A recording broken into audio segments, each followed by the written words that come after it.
conduct the training, I would like to read a brief and expert profile of Prof. Ratna. Okay, Prof. Ratna Muhammad Ashraf obtained her PhD from Florida State University in multilingual multicultural education. Prof. Ratnawati is also currently a professor at Faculty of Education, IIUM. She has had over 27 years of experience as academic in university and is actively involved in teaching and research, receiving the Quality Research Award in 2011, Outstanding Researcher Award in 2010, IIUM Outstanding Researcher Award, Institute of Education Outstanding Researcher Award, and Quality Research Award in 2009, and also Quality Research Award in 2003. Prof also actively involved in consultancy as a lead consultant in more than 10 projects commissioned by Malaysian Science and Technology Information Center, a lead consultant in the project R&D and Innovation in the Kingdom of Saudi Arabia, a project awarded by the King Abdul Aziz City for Science and Technology, as well as projects involving UNICEF and the Ministry of Education Malaysia.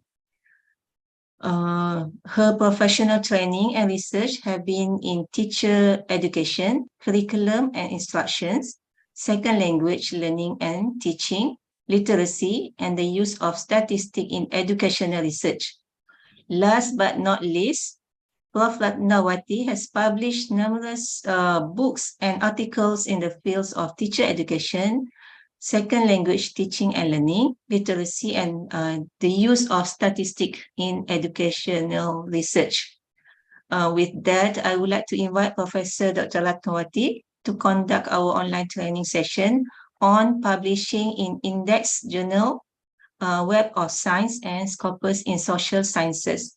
Over to you, Prof. Okay, thank you very much, Dr. Suriza. Can you all hear me clearly? Yes, Prof. Yes, yeah, okay, because sometimes depending on the setting of the computer, or my voice may not be loud enough, but if you can hear me clearly, alhamdulillah, thank you very much, Dr. Rahim. If you can hear me clearly, I'm happy to hear that. First of all, I would like to say that I'm really, really happy to be here, to see all my colleagues here. It has been a while since we have actually met for such such sessions, and I do remember many years ago, before what we know as the COVID disruption, CPD and various aspects of the university, various divisions or units within the university have always had training and meetings for colleagues on various matters such as teaching and learning, research, and so on. But of course, because of the COVID disruption, a lot of this, because of the COVID disruption, we still have had meetings, alhamdulillah, virtually, and we are continuing it now. So although we may not be meeting face to face, I'm very happy to see all my colleagues here, looking at, all your names here, already is telling me that I'm here now with my colleagues. So it's really something that humbles me. All right, we have 74 of you now. I was informed by CPD that this talk or workshop is geared perhaps more specifically towards the social sciences, but I would like to say that it doesn't mean that anyone from here who start from the social sciences, that this will not be relevant, because the principles are the same. The principles are the same, and we are here to talk about, to ask questions about publishing in index journals. I also would like to make this session an interactive one. So please do not hesitate to interrupt me any time at all during my presentation even, because sometimes you may have a question right there. I may have said something right there, and then you don't quite understand or you don't quite see it. Please do feel free to interrupt me even during the session. Just to share with you a very light-hearted thing. I'm raised by my parents who are Javanese, and when I was growing up, my parents, but especially when we had guests, they would say, "Don't interrupt their parents when they're speaking." I think they were trying to teach me when to ask a question, perhaps not in the middle of a sentence, and so on. So they were trying to teach me that. So I grew up with that. So much so that when I did my PhD in the United States, I was in my statistics class, and there with my statistics professor, where some of the concepts may not be as straightforward or as easy to how shall I say, to digest as that of some other subjects.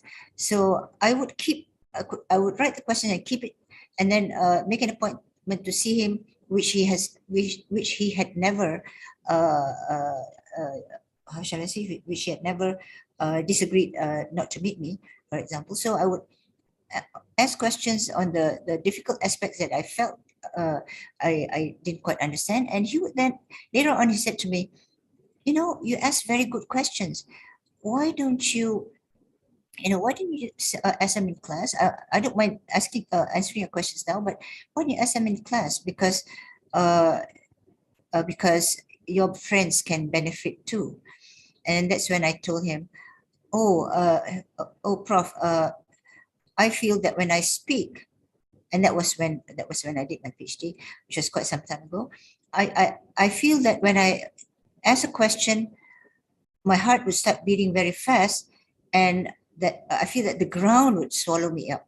So that was me in my early days of my PhD. But of course, I know my colleagues here more than I think that you're more than happy to ask questions. So I do hope you'll ask questions and not even be, don't feel bad about asking me in the middle of my presentation, because to me, there's no, all questions are legitimate questions. These are questions that you would like answers to, and inshallah, I will try my best to answer them. All right. So with that, let me start my presentation. Okay, so here we are here to actually, of course, I'm Ratnawati from the College of Education, and of course, I am. And the topic that we'll be discussing today is the topic of publishing in index journals. I think many of you may have questions on this, may have even opinions on this. So we hope for a very interesting discussion and question and answer. There may, if time permits, I will reserve some time for. Did I share the screen? Sorry, I'm so sorry. I did not share my presentation. Yeah. And all my colleagues are so by that.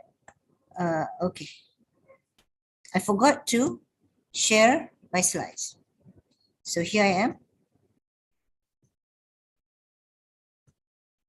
Okay. So we are here to discuss publishing in index journals. Oops. Sister, where did that go to? It disappeared. Oh, all right. How do I remove this? Just a moment, colleagues. This is one of the we have technology is good, but when technology is being used by someone like me, it can result in something that is surprising. Can I remove this boy? Okay. Already? Thank you so much. All right, so we are here today to discuss your thoughts and feelings about publishing in index journals. Um, Sister, kenapa dia tak ini?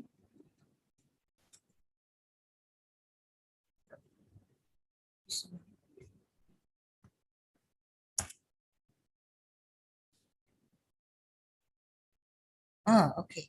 How to go about publishing or submitting our articles for publication in index journals, and also the expectation of these journals.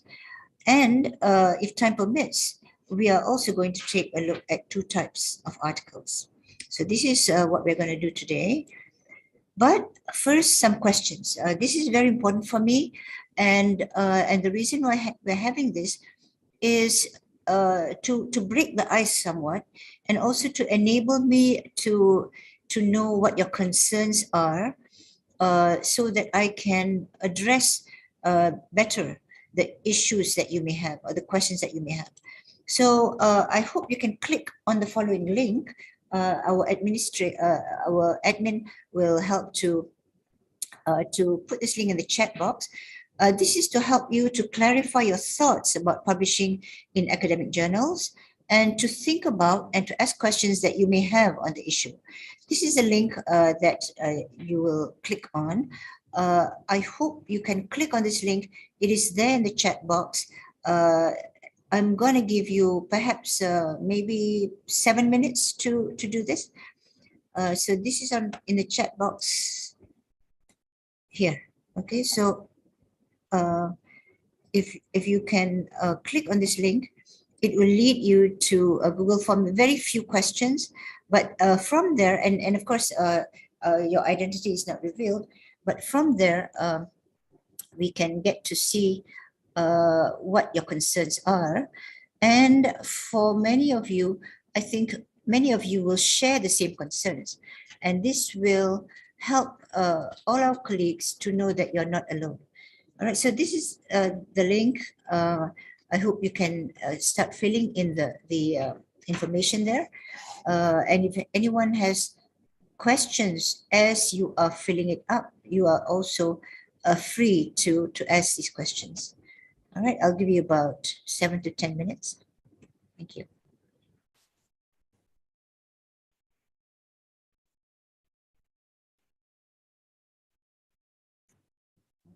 You keep on putting questions.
We now have 5 responses, and I think very soon, I think all of you will have responded. All right, so I am monitoring the Google screen, and as each response comes in, they will indicate the number of responses. So please do fill in the Google form given by that link.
System link to this command, link to the link to the session. Link to the session.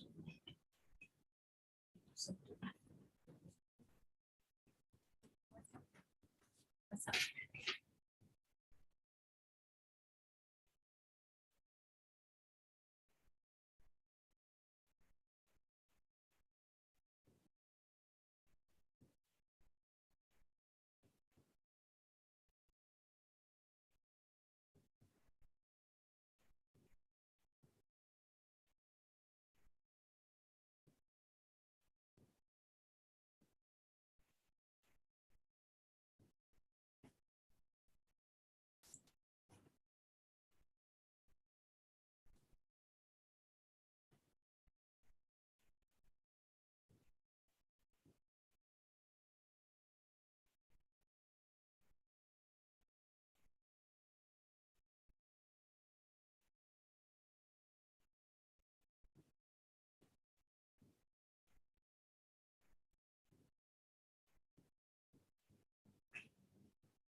Prof, we can't hear you, Prof. Thank you so much for that. Okay. All right. So we have got 54 responses now. For those of you who may have missed the link, our admin will post it again in case you'd like to respond. So we, based on the 55 responses, and it may increase, but that's all right. We are going to share what it is that you have stated. So the first question is, have you ever published articles in academic journals? And what I was, why did I ask this, and why did I use the term academic journals? This is to give it a wider scope. Academic journals may be journals that are good journals, but not necessarily considered, the quote unquote index journals. And what do you mean by index journals?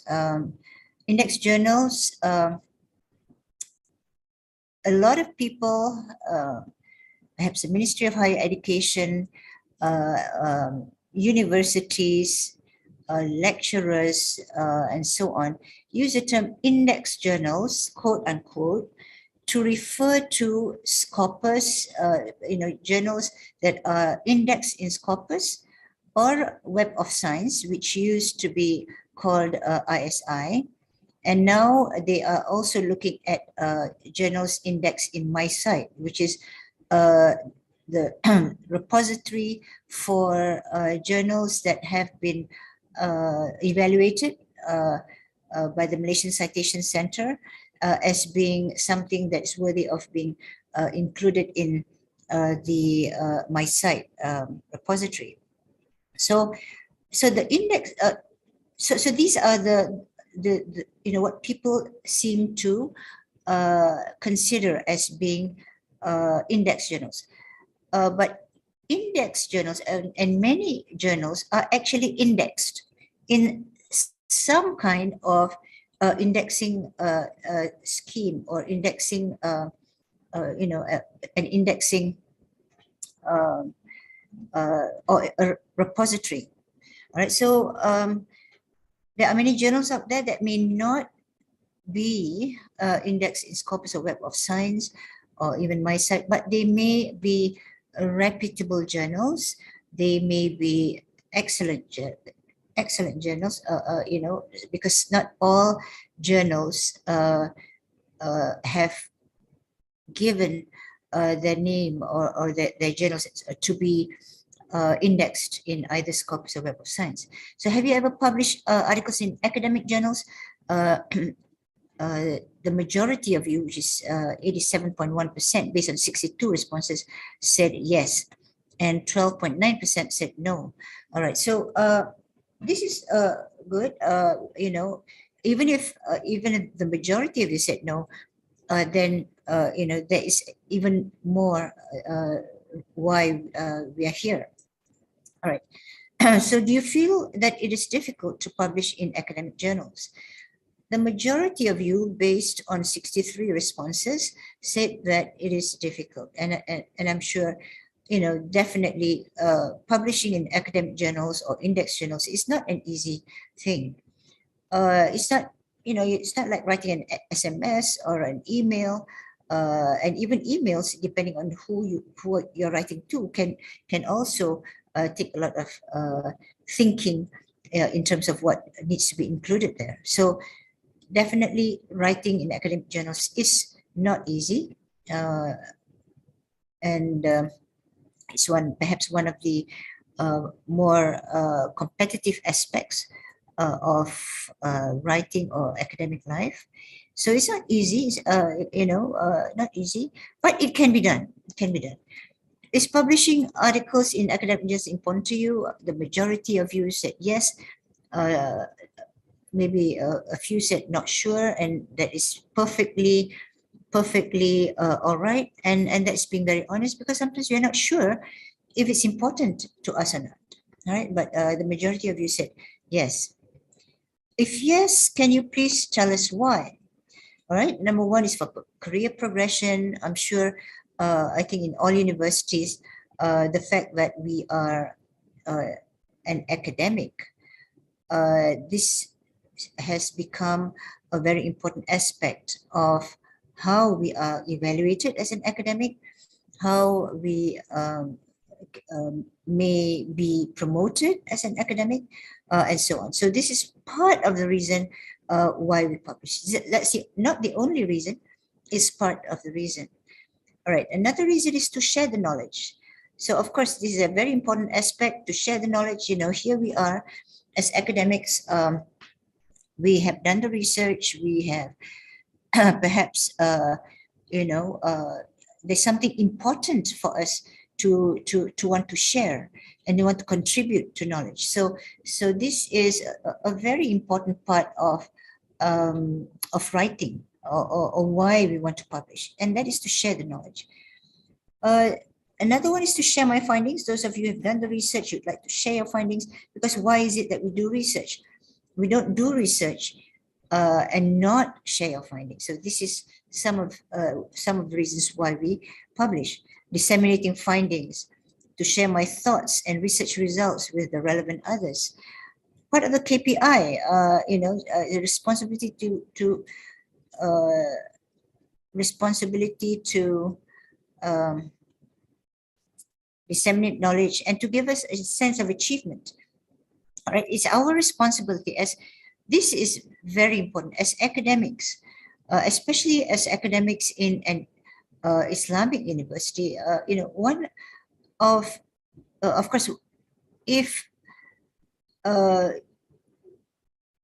knowledge is very important in Islam, and to create and to disseminate knowledge is actually part of our responsibility as academics. So this is a very important aspect for us to take a look at, and this is definitely, sorry about this, this is definitely our responsibility as academics, and that is to disseminate knowledge. It's important for me to publish a research article to disseminate the findings that I found in my context, for example, and then milestone in my career and communicate what I did in research for knowledge sharing due to its audience and promotion. KPI, I'm planning to pursue my PhD, and thus publication is of significance for me. And I hope at least I could have a publication in an indexed journal. All right, so that's what we're going to take a look at. Generate new knowledge and contribute to the solving of problems, to verify the research, again, to disseminate knowledge for self-satisfaction, to fulfill the promotion requirements and get good academic reputation. Yes, the more you write, the more people will know you. I mean, people may not know, for example, for those in the field of language, people may not know, I may not have met someone called Professor Asma Haji Umar. They may not have met her, but they know her from her writings, for example.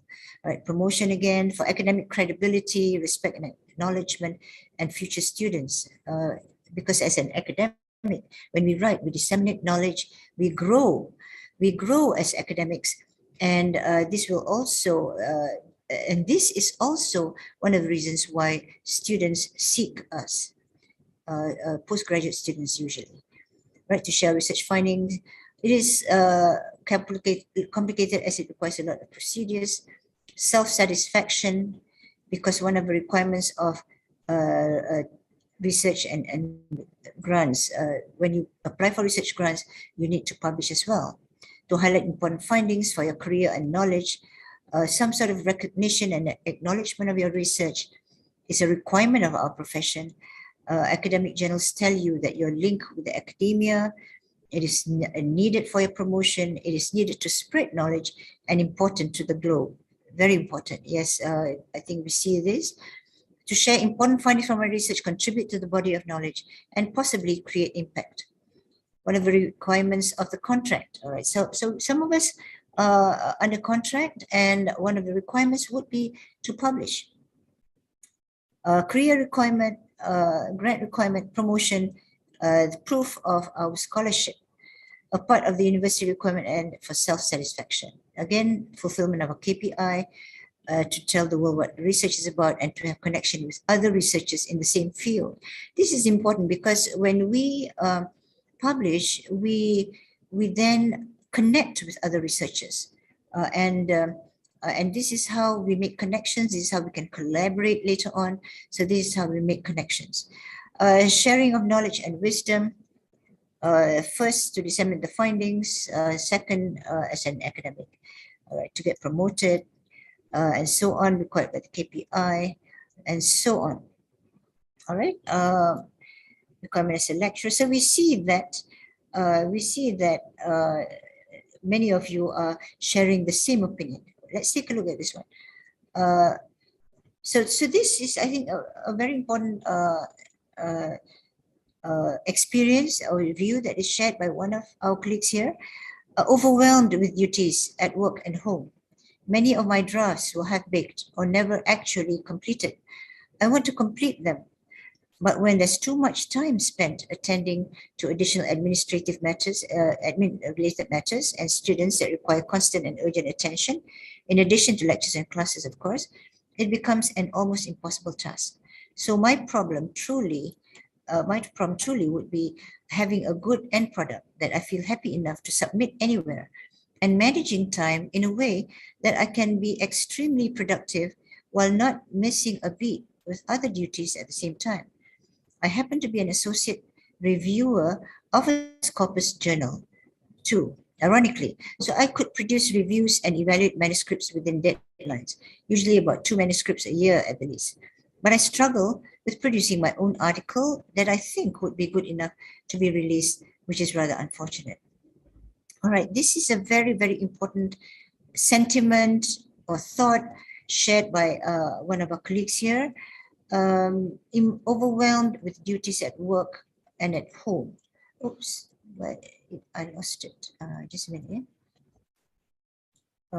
Overwhelmed, and I think many of us, if not most of us, have been here, overwhelmed.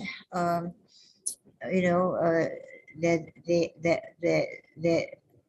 the day-to-day aspect of running a home, children to cater to and take care of, teaching for us to pay attention to, students for us to devote our time to. So we have all these responsibilities, and so how do we get this time? So I think this is a very important sentiment shared, and thank you to our colleague for sharing this.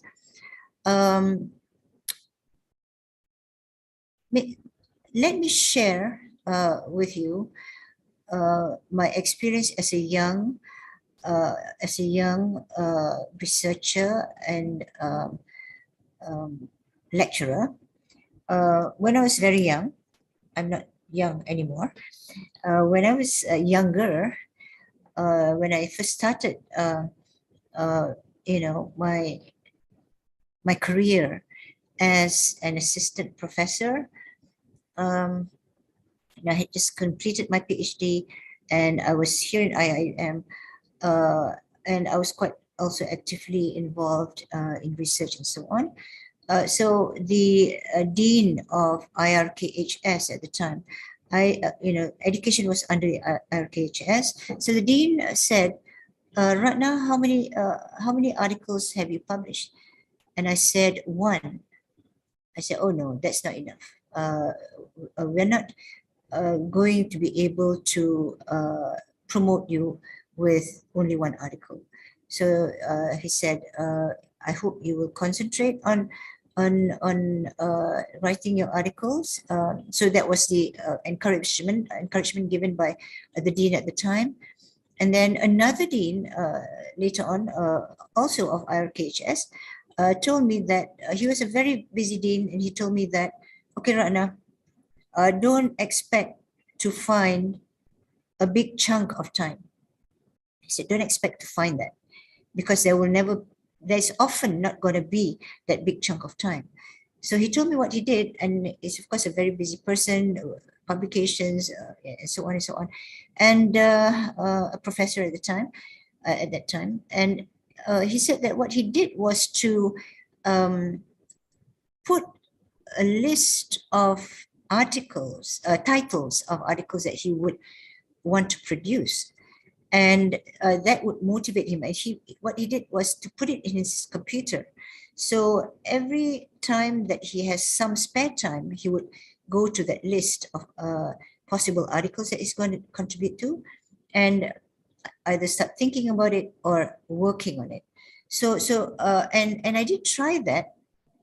I mean, one of the articles that one of the titles that I had put in my own list was something called, yeah, it was about statistics, but having an article, the title of an article put there, and if you put the title in a manner that makes you want to write about it, that in itself can motivate you.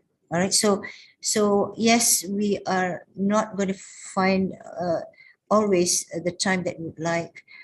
So we do need to find the time to do that. Another thing that, of course, now that it's short semester, we do hope that we have some time or more time to work on our writing. So this is where, the excitement of wanting to write is there. Focus on it. Start something. And one of the things that I would like to share with you, I'm sorry if this seems to be, not all of these things are in the slides, but I'm sharing this because I am trying to share what, based on the comment of our colleague here, and oh, now I've lost my thought, but you do try to use any bit of time that you have, and start something. And one of the things that I found that helped me is to write an abstract. Okay, writing an abstract seems to be like an easy thing. It seems easy to write abstract. It's only how many words, maybe not even 200 words maybe, but it can be one of the most difficult things if we do not know what we want to write about. All right, so I found myself writing abstracts. And what does an abstract do? And of course, the first few times I wrote an abstract, part of these abstracts were for conference presentations, part of this were for research grants, part of this was for writing.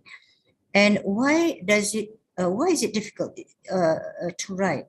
If you find it difficult to write, it's difficult to write when we don't know what it is that we would like to write about. But when we have an idea, some kind of idea, oh, okay, I'm going to write about this.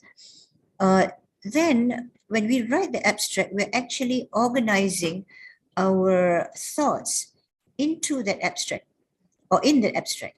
And an abstract can be organized in such a way that it is actually the flow of the content of the article. We'll get back to that later, but one of that would be to write an abstract. And one of the other things is to start. We need to start. Forget about baking some very sophisticated bakery thing for a while. All right. For example, perhaps we may have to put that on the side for a moment. We need to start on something, because if we don't start, that's why when you start, you can start with an abstract. We need to start. This is where we can use the Nike commercial. Nike says, just do it. So let's just do it. All right. So we need to start. All right. So I empathize with our colleague who has shared his or her feelings here, because we know where you're coming from, and and we hope you can also share this later on verbally if you'd like. So we do hope that you will be able to somehow get to the point where you are able to actually send it. Another thing that has that struck me is this: but I struggle with producing my own article that I think would be good enough to be released, which is rather unfortunate. this is very, very important. A lot of people always think that I don't think I'm good enough. I don't think it's good enough. I don't think I should send this anywhere. All right. Number one, I had the same feeling too, and I had actually produced an article from a conference presentation at that time at IIUM, where there were some comments and suggestions from the audience. So I strove to make it better, to improve it. It took me 8 months to sort of work on it until I was very happy, and then I submitted it. And of course, many of us want to submit something that we are very happy with. But there's of course a limit. Some of us, can only be happy if you do such and such. But let's do our best. Don't think that what we have, it may not be good enough, because it may be good enough. It's just that we may feel that it is not. So let's do this, inshallah. All right, because it gives you an indication of the quality of the research and so on, and opportunity to take notes on the topic and so on and so on. All right. Okay, so that is on the why.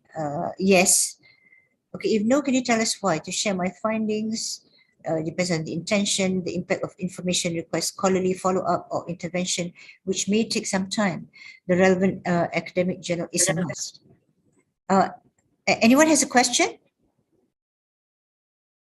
Okay, if the impact will require to be immediate or okay, if the impact will require to be immediate or as a provocation, then the choice may not be an academic journal per se, but according to the target audience, be it the general public, the corporate sector, or others, how the information is presented is important.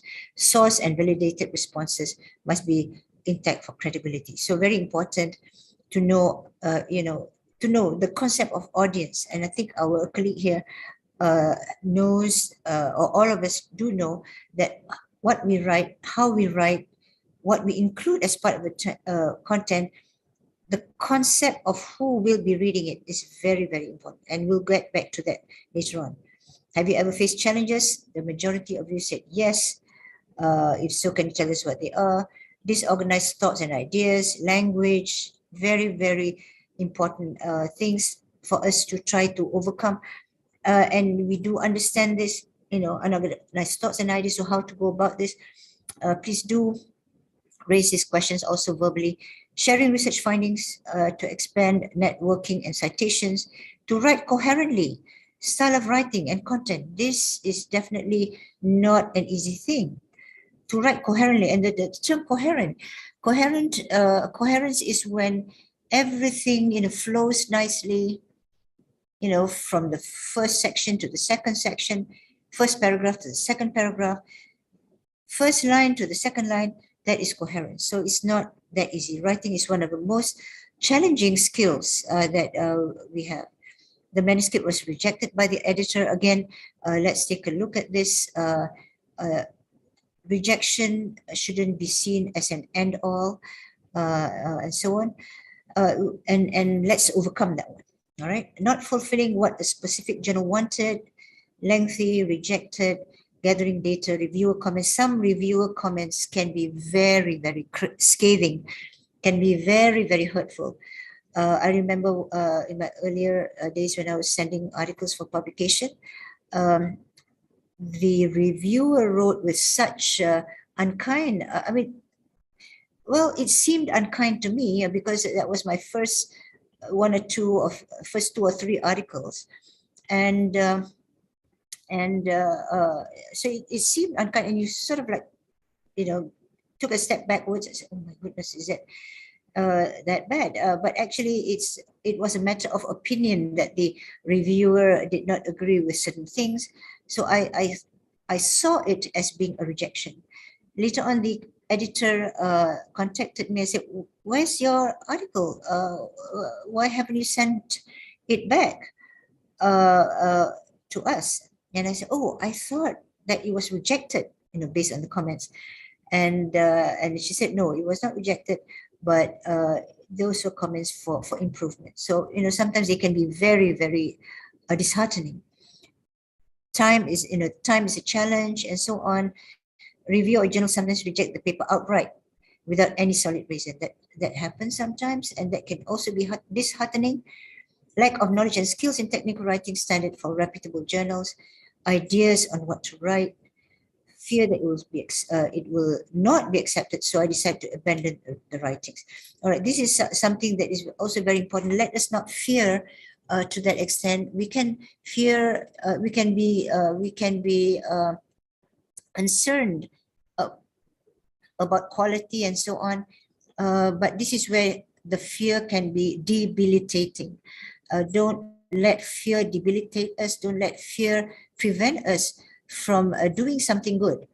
So there's a way to overcome this, to reduce the likelihood of rejection, and also to come up with good quality articles. And we will share this also during my presentation. Time-wise, repeated rejections, request for correction, need to write and rewrite, and more time needed. Sometimes unclear comments or suggestions by the reviewers. If we do receive comments, let me share this. Of course, request for correction, that's something we've got to do, something we've got to take as an academic. Sometimes we don't agree with what they say. And this is where we can also write to the editor. I did that when I sent my, they were good reviewers, very competent, but one of the things I did not agree with them. I said, dear editor, I don't know, dear editor, with all due respect, I don't quite agree with this, the rest I included, but I don't quite agree with this particular comment by the reviewer. This is because, and so on and so on and so on. And this is where the editor gave a suggestion. He said, or she said, perhaps you could do this so that they would understand why. All right, so it's one of the maybe more painful aspects about writing for publication, but this is something that we need to sort of like take, more procedures to follow, to produce a quality manuscript for an index journal, to write content that's not published, to write content that's publishable, and to what depth, got rejected, and so on. Most of them are not free, and there's too many processes to go to. Actually, a lot of journals are free. A lot of journals are free, and these are among the most highly ranked journals. We don't have to pay to publish in these journals, don't have to pay anything, but some of these can be also quite challenging to get accepted into. Yes, there are, and of course there are many processes. Some journals do require payment, and that is a form, they call it article processing charge or charges. This is to allow our article to be put up under open access. Open access is when the publisher does not get anything from people wanting to get the article. The writer pays for the article to be published so that other people can get it for free. And this is theoretically it is expected to result in higher citations as it is easier for people to have access to your article. My mindset, as often I feel that my study is not good enough for a certain journal. Again, the mindset. So let's take a look at how we can overcome this. Always, the feeling of not good enough. Let's tell ourselves, yes, I can, and I will. All right, so that we're gonna do that. So usually it's something to do with the methodology. Maybe it's due to matching the expectations may not have been fulfilled in your write-ups, and so on. Okay, to meet the Journal Editor Board requirements and expectations. To abide with writing protocols and procedures, it's a tedious process. Academic writing or English language proficiency. This is, of course, a very honest and a real concern, because, of course, academic writing is tedious, And English writing proficiency is not an easy thing as well. A person may be proficient in English, but in speech, but speech and writing are two different things. When we write, we have to ensure that whatever we write is understandable by the reader without having the reader having to ask us questions. Okay, Dr. Shamsila, what do you mean by this? Yeah? You can do that in speech, you can do that in a talk, but you cannot do that when we write. So our writing will have to be self-explanatory, and that is something that we all have to try to do. All right, so many corrections are not achieved and it's still not achieved the journal requirement expectation. Consumes a lot of the time to sit down and really start working on the writing. Yes, we do really need to start, although Nike is not the person that that we think of as giving good advice. I'm just using that term or the catchphrase, just do it. Let's just start. Let's just start. All right. Choosing a title that's suitable for publication, don't know how to approach suitable journals, and so on. Procrastination, distractions, and lack of motivation. Again, yes, procrastination. I think many of us, myself included, we are guilty of that. Distractions. Okay, there's Facebook now. There's this to do, that to do, and so on. So we have to find a way or find ways to get ourselves away a little bit from those distractions and lack of motivation. So think we need to motivate ourselves. Why should I be writing? So we need to motivate ourselves, just as we try to motivate ourselves to exercise. Why should I exercise? I'm so lazy. What's the benefit? And so on. So we need to motivate ourselves, right? Of lack of writing skills and so on. Duration of publication does take a long time, can take a long time, but this one we should not be deterred by that. Yes, applying SCOPUS and Web of Science is difficult to be accepted, but not necessarily so. Let's see how we can best go about it. All right, time to focus and to write. This is a very, very crucial concern. Try to make time and don't expect for big chunks of time, as the advice given to me by a former dean. Don't expect that big chunk of time. Any little bit of time, we need to do that. Okay, some journals are too expensive and so on. Yes. Okay, publish in Q1 and Q2. Okay, let's not think of this if we have not published yet, or if we are still new to publishing. We don't need to aim for those that are the most highly ranked. If we want, we could start with the Q2, could start even lower. These are Q1 and Q2 in SCOPUS, for example, or 3 and 4, and so on. All right, questions that you may have. How not to be disheartened when a paper is rejected. We'll share that also. How to start to write our own first publication. How to publish in high impact journal. How to identify suitable. Okay, we are going to do this as well. Suitable academic journals for your article. How to identify a highly cited journal, and so on. Okay. Some papers. Okay, about the grants, we will have another session for that. Some papers sometimes have the merit of being published in a high impact. Let's talk about high impact later on. What is high impact? Should I aim for this high impact thing? How to get the right style of writing to get published in the reputable. Okay. I'm going to suggest to our sister here that we should have another session on writing. Okay, sister. All right, so writing. So this is about something, but not one session cannot settle all. So about writing, how do we go about writing? And I think I can even offer myself if you want. I'm talking to the sister. All right, so writing is not easy, but how do we organize ourselves? This is something I could share with you. I'm happy to share with you. If you have time, I will share with you a little bit of this. How to write well, and so on, how to address fear of rejection. So you do have a lot of concerns And I think a lot of them are the same concerns. Sister, can we send this to the participants?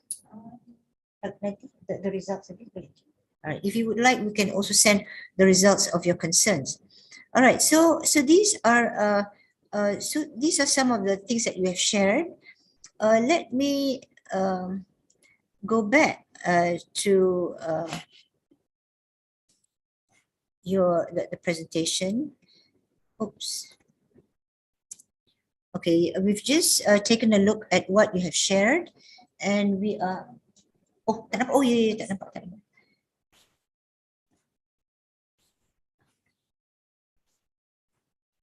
Okay, we have just taken a look at what we have shared. You have shared, and the phase 2 of my presentation will be on some of the nuts and bolts of publishing in index journals. But before that, may I suggest that we take a short break of about. Is 5 minutes sufficient? You can answer me if you want. I think 5 to 7 minutes would be sufficient. Yeah, just a short break in case you need to get something from the refrigerator instead, or if you need to go somewhere for a very little while. Let's take a short break. Yes, I see the thing. Dr. Norina, Okay. happy to see you here. Maybe 5, maximum 10, but between 5 to 7 or 10 minutes. Yeah, just so that you can go where you need to go and do what you need to do. But we'll get back at 11:05. Is that all right? We get back 11:05. Oh, 10 minutes. 11:10. We get back 11:10. Yeah. All right. Okay, So Prof. hope to see you again, every one of you that are here at 11:10. Okay, let's take a break.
Assalamualaikum, Dr. Zairina. Are you here or are you still on a break? Okay, maybe she's on a break. I see many familiar names.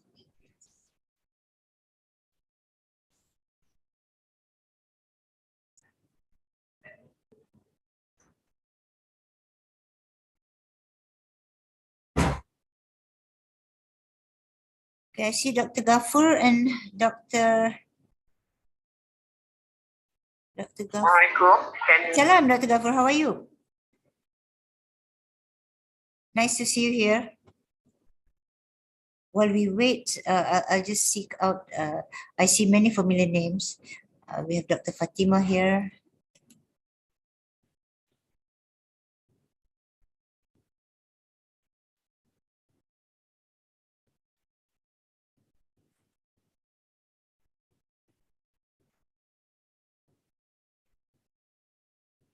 Dr. Kabuye.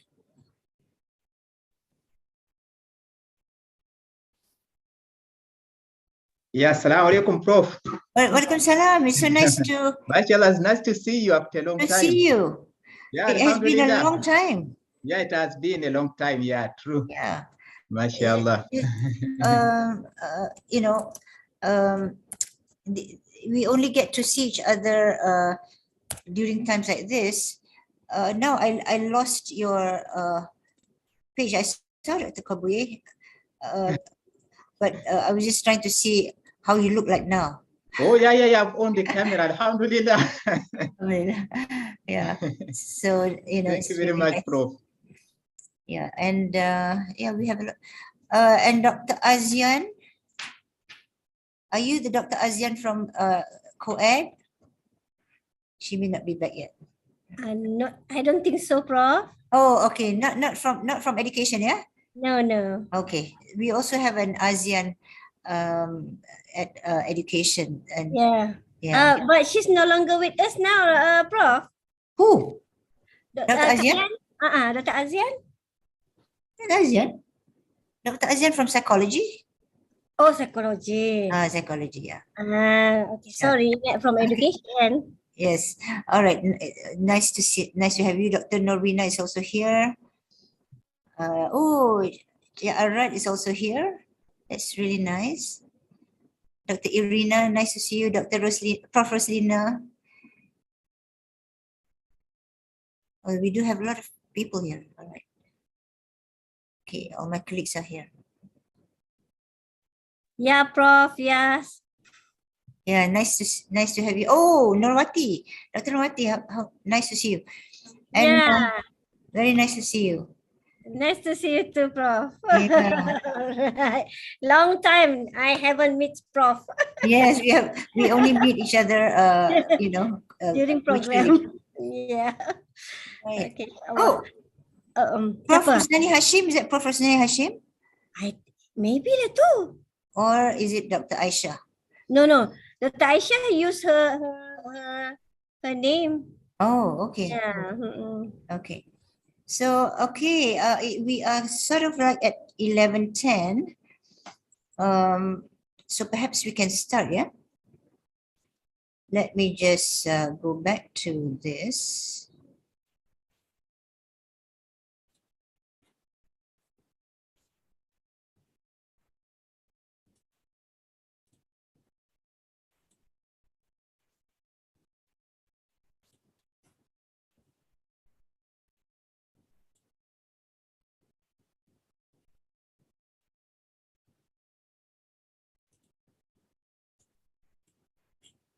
Okay, so thank you to my colleagues for your patience. Please, as I mentioned, feel free to ask me about what it is that you may want to ask about. In the first part of the presentation, we took a look at some of your concerns, and these are valid concerns. And the reason why I took the time to go through them is part of the reason is to let you know that you're not alone. You're not alone in this. All of us, myself included, writing is not an easy thing. Writing does take time, does take effort, does take revisions upon revisions upon revisions. As writers, we have to be prepared for that, and we need to be able to want to go through these processes and take these processes as being part of writing. It's not necessarily such a bad process or such a difficult process, but these are processes that we need to go through. First comes the ideas, then will come the first, what is it that you want to say? What is it do I want to say? That's not an easy thing for many of us to actually crystallize, but let me go into that later. Yeah. So now we want to go and take a look at how do we go about preparing for and submitting our articles for publication. All right. So how do we go about that? How do we start publishing our articles in reputable journals? Number one, okay, this is is to choose the journal. Now you choose the journal first. Don't write first. Choose the journal first. Don't start writing first, and there's a reason for that. I would actually like for you to share why you think I say choose the journal first. Would any of my colleagues want to share what you think or why we should choose the journal first?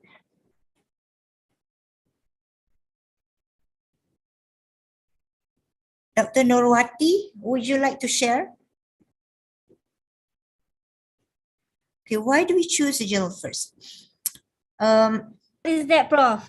Publishing? Yeah? What is that? Okay, why do you choose the journal first before we actually, before we've started writing our article? Why should we choose a journal first? Maybe because of the merit itu, merit apa kita panggil, that one, SCOPUS ke tak SCOPUS yang tu, because Okay. because we want to look at our KPI juga mungkin, or for sort of promotion juga, Prof. Okay. Tapi sometimes kan, Prof, I just hantar saja, Prof. Okay. Sometimes. All right. Okay. So let's take a look. Okay. Thank you so much, Dr. Norwati. Why choose the journal first? Okay, let's choose. I want to suggest to all my colleagues here to choose the journal not after you have written, but before you even start writing, but when the ideas are there, okay, I want to write about this. The first thing is, the first thing that we need to do is, what do I want to write about? What is it that I want to share? So perhaps you want to share the results of your research and you want to write about it. So that is the why. I want to write about this. Knowing the purpose of your writing is very important, because if you know the purpose, then the writing is usually going to be better organized, and also the sense of purpose of that writing will be clearer to the reader.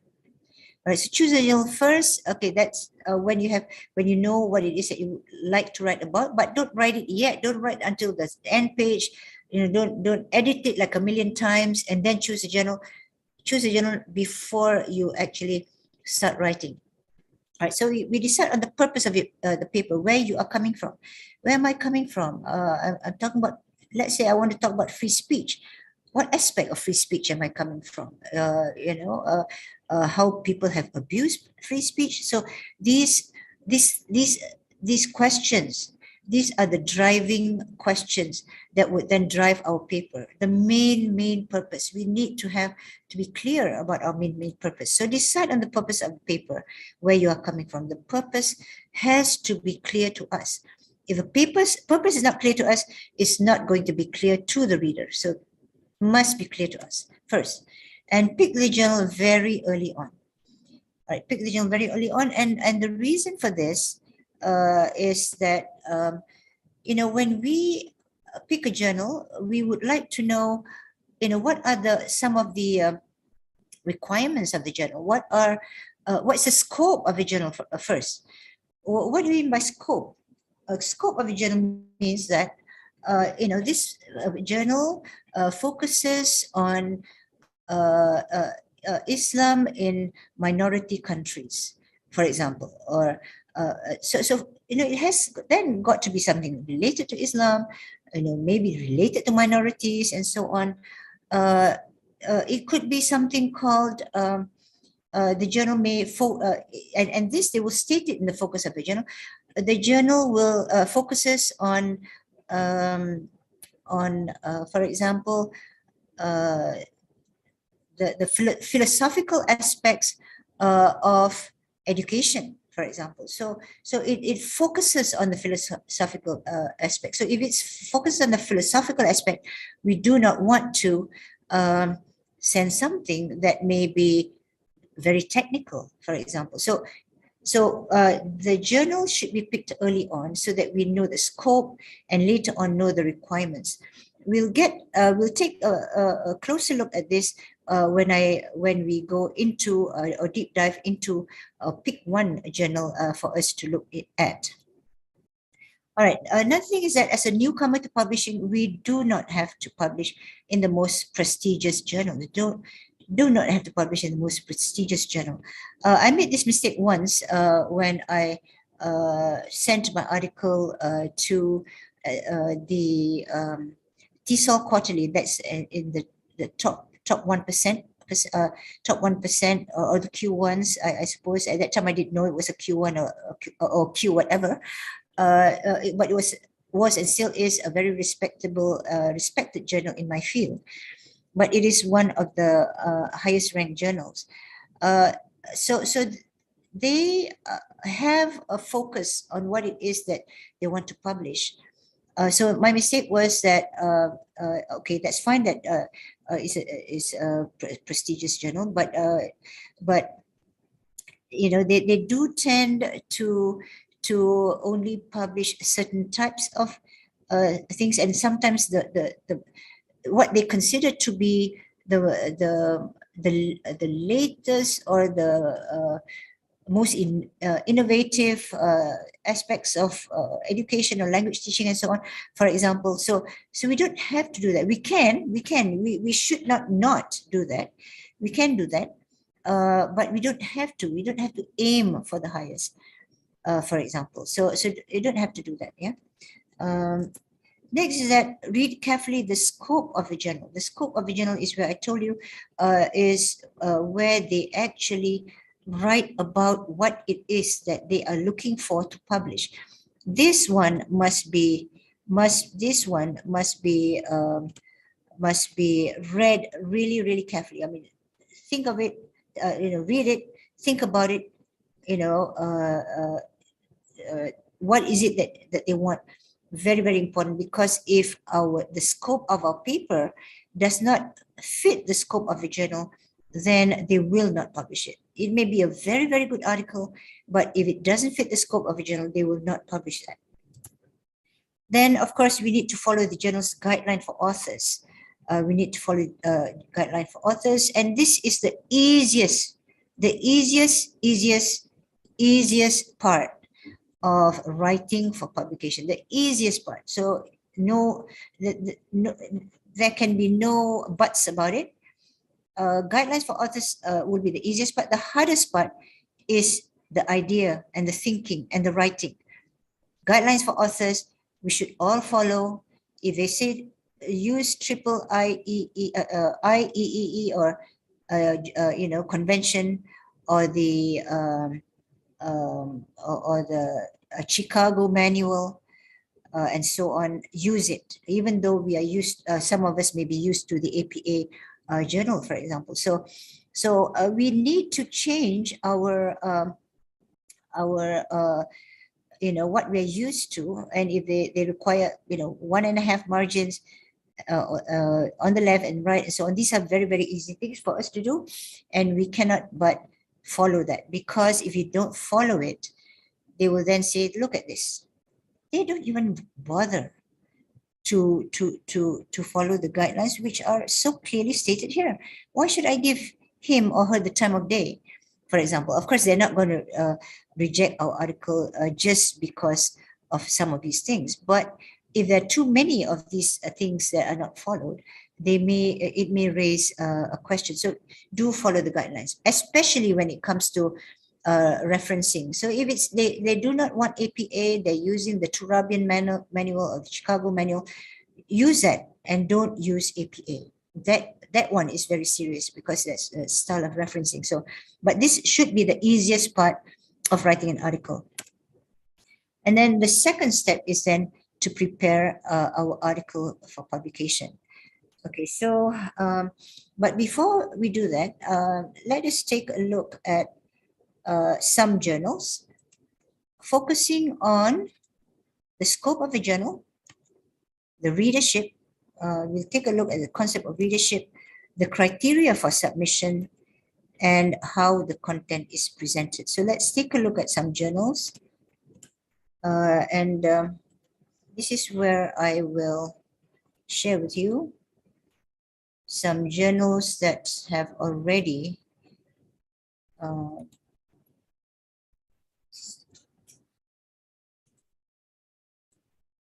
will share with you some of these things. I'm going to go back to my Google page.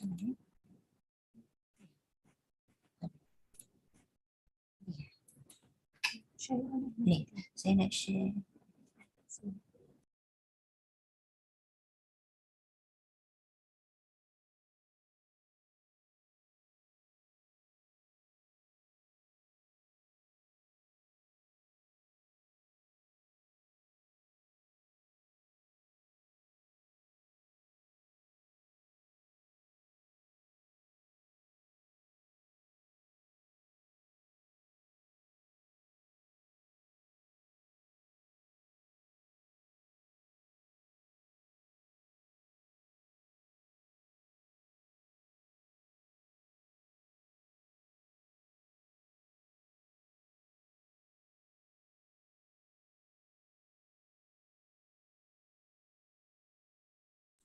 Thank you very much, sister. Okay, as I said, technology is great, absolutely great, but technology on me may not always be great. All right. Anyway, but this is a new computer that I needed to get used to. This is a CPD computer. All right. So I have chosen, for example, a journal called the Australian Educational Researcher, and this is their journal. Let me just go back. Okay. First, of course, you can Google it to find any journal that you might possibly be interested in, for example. So here is about the Australian education researcher. You have. Sorry, Prof. At the moment, you are showing the slide, Oh. not the. Okay, all right. Thank you so much for that. Oh yeah, I didn't. Thank you so much for that. We make these mistakes. I make these mistakes. All right, can you see it? Yeah. Okay. Yes. The Australian Educational Research. Thank you so much for doing that. So I'm sharing it with you just an example of one type of journal. And for those of us who are looking for possible journals to publish in, we can also take a look, and see the possible journals by Googling, for example, right here, the name of journals that you may know. Or you can have search words that say journals on education, journals on Islamic economics, journals on economics, for example. So I chose this just as an illustration. So they have the page, and they have the editorial board, aims and scope, journal updates, submission guidelines, ethics and closures, open access fees and funding. So the important thing, the first thing that you must take a look at will be the aims and scope. So the aims and scope here is this. So you have to really, really read this. The Australian Education Researcher is the international peer-reviewed journal published by AARE, Australian Association for Research in Education. The Australian Educational Researcher is published 3 times a year and is a Thomson ISI Index journal.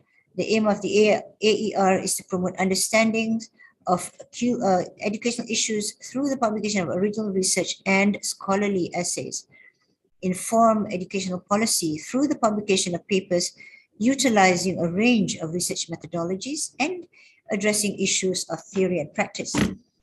Also to provide a research forum for education researchers to debate current problems and issues, and to provide an international and national perspective on education research through the publication of book reviews and scholarly essays, original quantitative and qualitative research, and papers that are methodically or theoretically innovative. Here, one catchword that you see here is innovative. They do tend, some journals, yeah, not all, some journals, because they want to perhaps share something that's quite different, it's quite new, but not all journals require that. But if this is what you see, methodologically or theoretically innovative, you need to ask, okay, what do they mean by that? And then there's a way to find out what it is.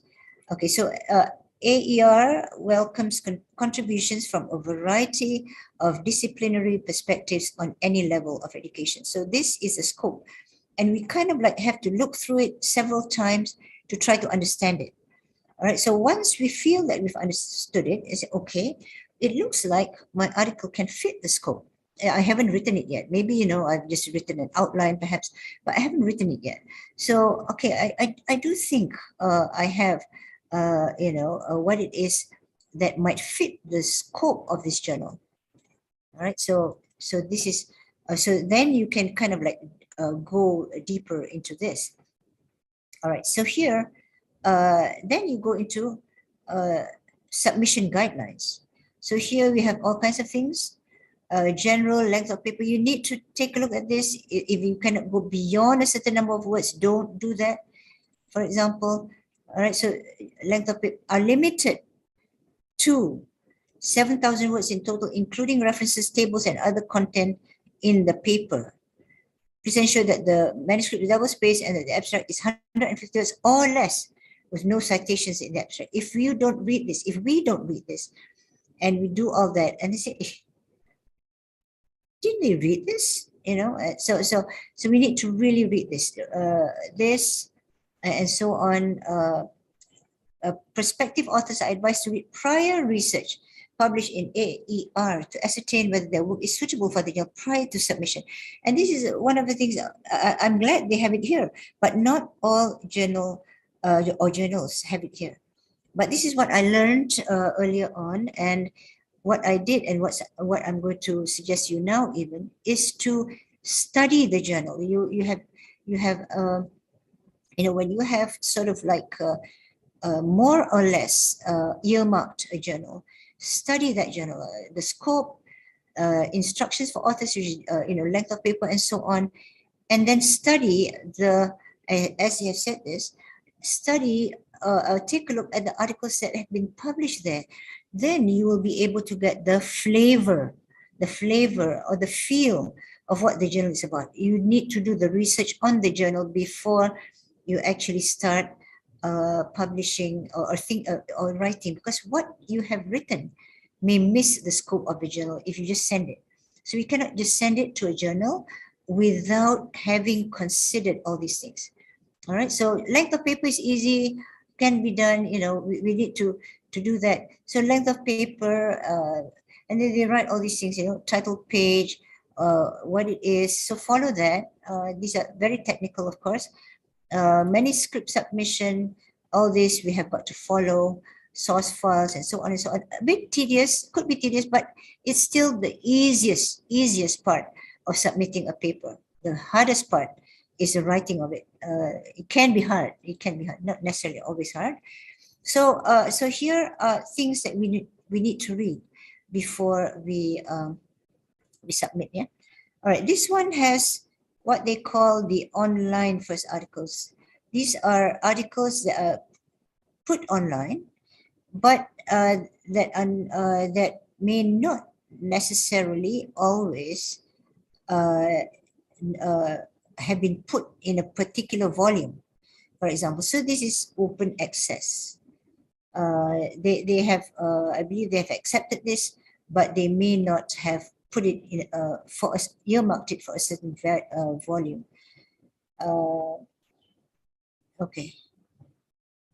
Let's say kindness and empathy beyond all else. We need to go into this, take a look at this. Already there have been 172 accesses, people who have accessed it. All right, so abstract, you need to have an abstract that inform, that tell us what it is. So for example, COVID-19 has continued to affect higher education globally in significant ways. During 2020, many institutions shifted learning online overnight as the sector closed its doors and opened new sites for remote learning. This article, all right, so this is the little thing before what the article is about. Sometimes you can write an abstract where you have this little thing, this little sort of like a very, very mini intro, if you will, to connect us to COVID-19 and so on. So this is a one or two sentence thing. All right, and then this article. So this is the purpose of the article. Reports on an international study that sought to capture how cross-sectoral teachers changes, how teachers experience changes during the first months of restrictions. The data analyzed using narrative identity theory revealed concerns that fall into two broad categories: technologies and relationships, and so on. Significantly, it was not a loss of content delivery or changes to assessment that prompted the greatest anxiety for our colleagues, but they had significant concerns about the students' mental health. Inequities of access to a range of services, including technological, and challenges connecting emotionally with their students at a distance. The results provide actionable strategies for higher education institutions to apply in future emergencies where remote teaching is necessary. So here, it tells us what it's all about. All this is what it's all about. And so that we may or may not be interested in actually reading further. So this is it. And you need to take a look at the introduction, so here they may have a section called introduction, and then a section called literature review.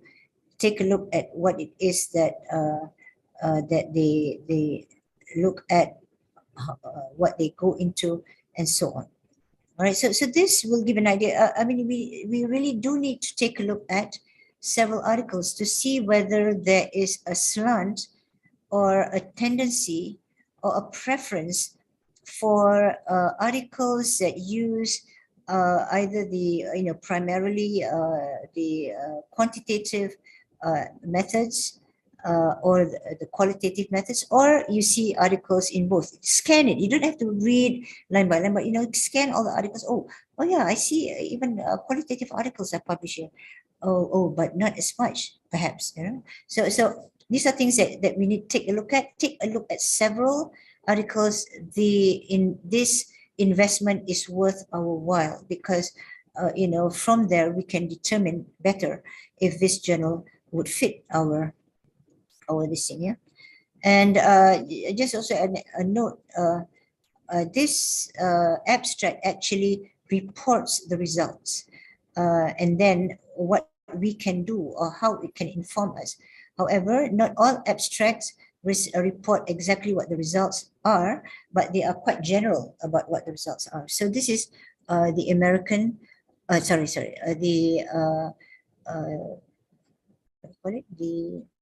Australian AER, educational researcher, the Australian educational researcher. All right, so this is actually right now it's a Q1 journal. So we can take a look at other journals as well by the history is not mine, or what is this? Simonia. Okay, anyway, can anyone or would anyone like to suggest what journal or which area you would like to take a look at?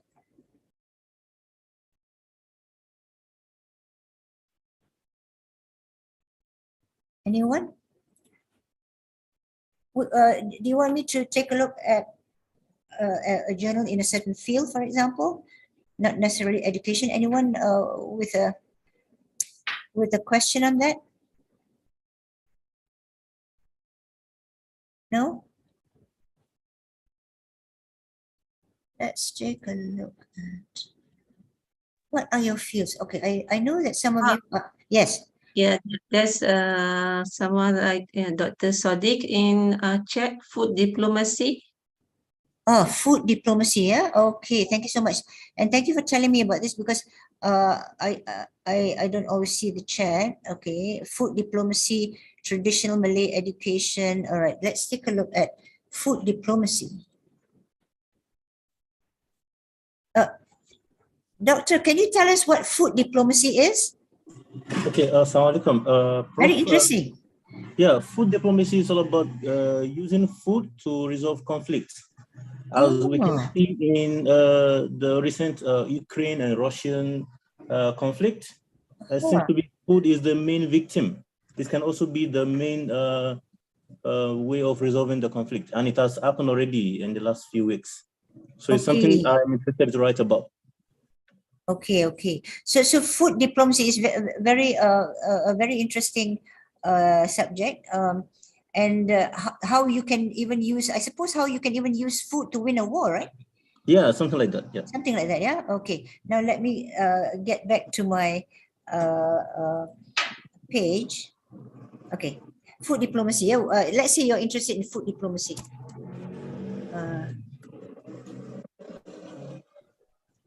Examples, meaning. Okay. Let's say. What keywords can we use, Doctor, to this thing? Scholarly articles for food, not journal articles. What about culinary diplomacy? Is that food diplomacy too? Yeah, that's it. That's alternative word for it. Something like that. The keywords, because I'm not in the field, I may not quite know. So what word could we use? Would it be food and conflict? Food and conflict. Okay, because the only thing I know about the food is the thing that you eat. All right. Food conflict. Food conflict, for example. Have you already got a journal that you know about, Doctor? I haven't got anyone. It seems it's a new thing for me as well. Just It's a searching new in the last thing, few. Yeah. All right. So it could be something to do with even policy, maybe international relations, you know. Exactly, law. Right? I'm from ICOL. Oh, very interesting. Very interesting. Okay. Yes, a food conflict. I mean, so let's say you're looking for something, you know, you're thinking of writing about food diplomacy, right? And so what's your idea? What you have in mind? So it could, you know, what are the journals that might potentially publish this? So it could be something like, you know, could it be something to do with, has it got anything to do with international relations, Doctor? Yes, please. Yeah. Would it fit international relations? Yes, it will fit. Yeah. Okay, let's say, you know, international relations, SAGE journals, for example, right? The SAGE journals, for example. You know, so you could take a look at any one of these journals. Of course, international relations is one of the journals. One of the journals of the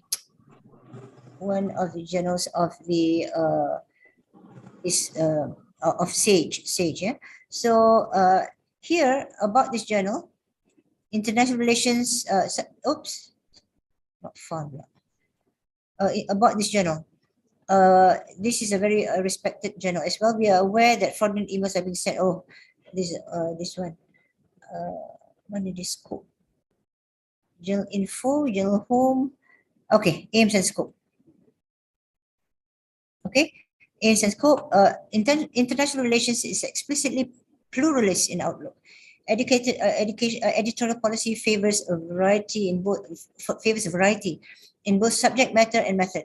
At a time when so many academic journals are increasingly specialized in scope and sectarian in approach, we welcome articles and proposals from all perspectives and on all subjects pertaining to international relations, law, economics, ethics, strategy, philosophy, culture, environment, and so on. And I'm thinking that food diplomacy would fit in, but you need to dig in deeper. In addition to more mainstream conceptual work and policy analysis, we believe that such pluralism is in great demand by the academic and policy communities and the interested public. We welcome articles or proposals on all topics of interest to students of world politics. Each volume will nominate and so on, right? Special issues we publish and we welcome ideas. So international relations, this is a very good journal, very respected journal. So you know, so if you are thinking, I mean, food diplomacy, what is your slant in food diplomacy? Am I gearing it towards, you know, how it is being used in the international arena, perhaps? How food is being used as a weapon of coercion? That's not diplomacy, of course. Or maybe to be diplomatic is perhaps if we can somehow resolve the war, perhaps the world would get more wheat. For example, this is what maybe Ukraine might be saying. But you know, what might your you know, within the scope of food diplomacy, what are you looking at? Where are you coming from? You know, your perspective in that sense. So with that in mind, you know, we have to kind of like think, okay, I kind of like want to do this, but how do I go about it? I mean, what do I want to say? What do I want to say? So you make some guesses as to what possible journals you can contribute to, and then you try to Google it as we have done, for example, right? So would that be all right, Doctor? I didn't get your name. Yes, Doctor.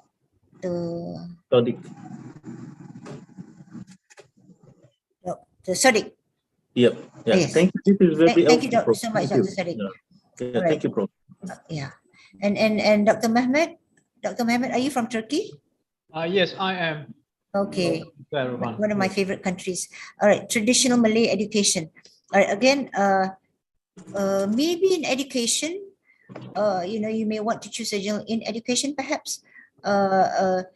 It may, if this is you may want to see how traditional Malay education has made an impact on something, or if you're looking at it from an Islamic perspective, how Malay traditional education has focused on something that led people to have firm beliefs about something. So, based on your, your slant, where you're coming from, then you can make guesses. So it could be about education. We don't have to publish in, for example, Malay, necessarily Malay journals only. It could be in Western journals that may benefit from knowing about traditional Malay education and how. So your slant now is how traditional Malay education has done what, or has contributed to, has been instrumental in, for example. So you can make it more specific, Dr. Mohammed, and it seems like an interesting topic for a journal article, and I wish you all the best on that one. All right. Okay. Thank you, Dr. Juliana. She had to leave. Okay, Dr. Mira, another method is to see where the academic in the domain publish their research. Yes, thank you very much, Prof. Mira.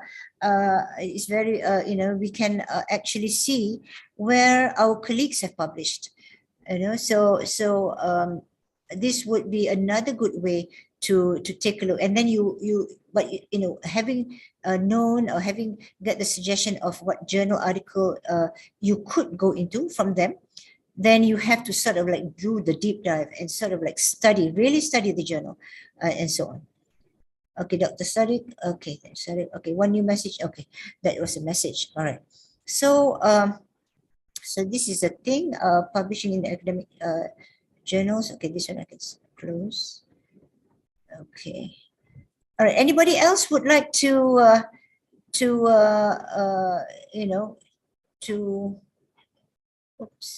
would like to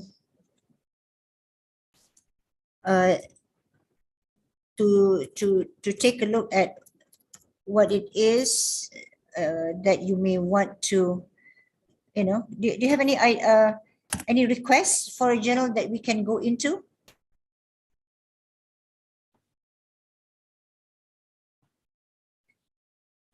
Okay, maybe not yet. Yeah. All right. Let's go back to the presentation. Are you all right about the journal? So basically, what I'm trying to share with you is that we can take a look at journals by Googling them.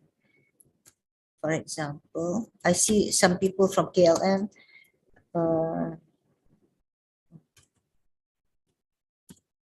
And education as well.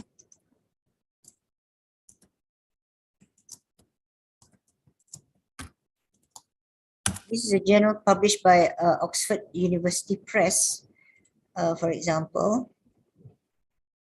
Okay, the concept of readership, yeah? Let me illustrate the concept of readership. There is a difference between English language teaching, which is a different journal, and this is English language teaching journal. Okay, this is it. Again, about the journal, is a quarterly publication for all those involved in English language teaching, whether as a second additional or foreign language or as an international language, lingua franca. Links the everyday concern of practitioners. Okay, we see the word practitioners there. So it's not necessarily researchers, everyday concerns of practitioners, meaning teachers, with insights gained from relevant academic disciplines such as applied linguistics, education, psychology, and sociology. Right. So this is a very telling phrase. So this tells us that the main readership are probably teachers, and in fact it is. It was stated somewhere, I don't know where. ELT Journal aims to provide a medium for informed discussion of the principles and practice which determine the ways in which English is taught and learned around the world. It also provides a forum for the exchange of information and ideas among members of the profession worldwide. All right, so here is the thing, and if you actually take a look at the journal, you will find that you will determine that the readership is teachers or are teachers. You know, they are the ones that make up the readership. So why is readership important? Because it's important because if they are teachers, they may not be very, for example, have a sophisticated knowledge on either research methodology or statistics, for example.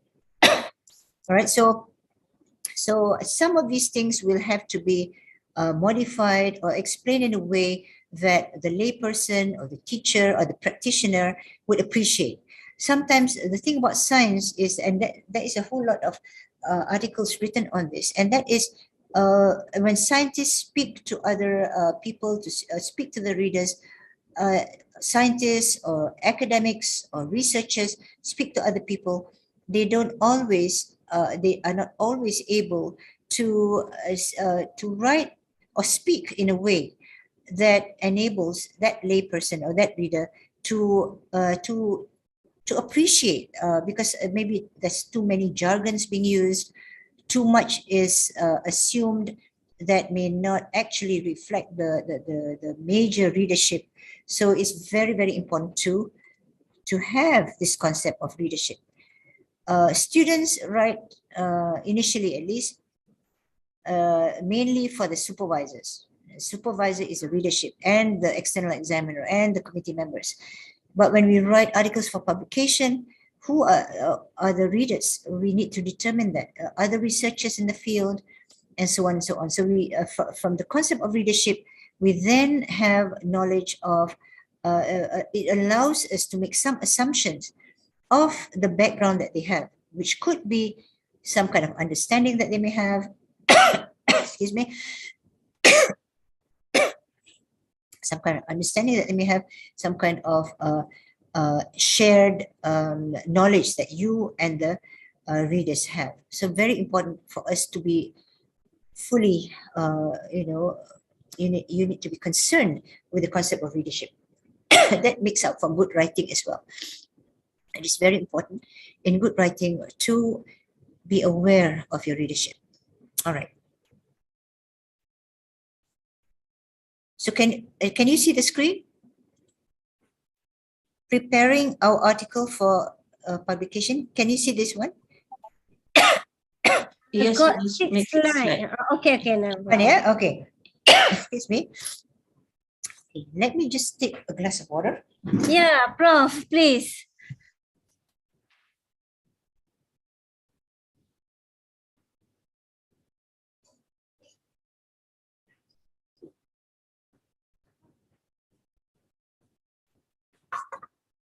Okay, thank you very much. I'm sorry, everyone. Preparing an article for publication. So how do you go about that? This is the nuts and bolts. This is serious stuff. So how do we prepare article? So some considerations before we write. All right, before we write, we need to have some considerations. Thank you. So first, be clear of the purpose of the article. What do I want to say and where am I coming from? I cannot understate the importance of this. The purpose is very clear, has to be clear. People think purpose is so easy. Oh, purpose kan? Matlamat, purpose. What's so difficult about that? But it's not, sometimes the writer himself or herself may not really know the purpose, in the sense that, what is the purpose? I'm going to inform people about something. Am I going to argue about something? Am I going to present and argue for the benefits of something? That has to be very clear. That is a main purpose. And with this, I'm sure as writers, I myself have been there and done that. There are times when I don't know yet what my purpose of the article is. But before I start writing, I need to know what the purpose is. Okay, I want to actually drive home the importance of respecting other people's cultures. So drive home the point of. Okay, when you want to drive home the point of, you are persuading. You want to persuade, you want to make people see why something needs to be done. Why should we do this? Why should we let students do this or people do this? So this is where I'm coming from. We need to really ask ourselves this, because if it's not clear to us, it's not going to be clear to the reader, and our writing will also be rambling because it's not going to be focused. So we need to have a clear focus, and we need to bring the reader to where we need to bring them. And of course, that one will come with language and organization and all that. But the purpose before we write is what is it I want to say? Where am I coming from? All right, and which journal will I be submitting my article to? That we have discussed. Before we start writing, we would like preferably to do this. Don't do all until the end and then decide, because you may have to redo so many things. You run the risk of not fitting the scope of a journal and so on. Determine the readership of the article. Who will my readers be? The researchers in the field, the general reader. So you kind of like have to make an estimate as to the readership of the article. And sometimes, and many times, in fact, you can know who the readership are by reading or by studying the journal. You get to know that because this is the orientation of that journal and the orientation of the articles that have been published there. So we benefit a lot from looking at the articles that have been published in that journal. So the Australian educational researcher it's very good that they have asked people to take a look at the other articles, because this gives a hint that, you know, okay, these are the kinds of articles that they publish. But many journals don't tell us that, but this is something that we should do, study the journal. All right. Okay, so this is the before, yeah. So there's some things that many kinds of articles that you could possibly write, but most of us would either be writing a theoretical or an academic scientific paper, or a paper based on research. So, for example, typical sections of a theoretical scientific paper would be the title, and the title is actually the thrust. It tells us what the main thrust of the article is. It's not just a title. A title is a very telling thing. The title has to accurately reflect what the content is and what the thrust of the paper is. If it doesn't accurately reflect that, when you see the title and you read the content, there is that let down feeling. Oh, but article says this, but the content is quite different. So there is that let down feeling. The article has to accurately reflect the focus of the thrust of the paper. The abstract, as I've shared a bit earlier as well, is to tell us what the article is about. It can basically be organized in such a way that it outlines how the content is being presented. So there's the introduction, which should actually lead you to the main, the main aspect of the paper. The introduction is where you want to attract your audience. You want to connect your issue or your article to the issue in the field, because it's not about the study that I conducted at IIUM or UPM or UITM. No, it's not about that. Nobody's interested in that, in where we did that, but they are interested in the issue. IIUM, UITM, so on are just where we conducted it. But is it the issue of free speech? Is it the issue of food diplomacy? Is it the issue of the need to help children with dyslexia and so on? So people who are interested in dyslexia, or educating children with dyslexia, will be drawn to your article, and people with an interest in food diplomacy will be drawn to our article, for example. So, and the introduction can in itself be a review of the literature. To introduce the topic, it's presenting the literature in a way that shows the benefit of something, the importance of something, the need to do something, for example. So reviews of literature are not supposed to be studies that have been conducted, but they have to have also a focus, a purpose as well, to show the benefits, the need for, and so on. So, and then some journals have the introduction and also a review of the literature section. So you can take a look at the journals to determine more or less the sections, and this you have to know as well. So this is one of the things that we need to look at when we study our journals.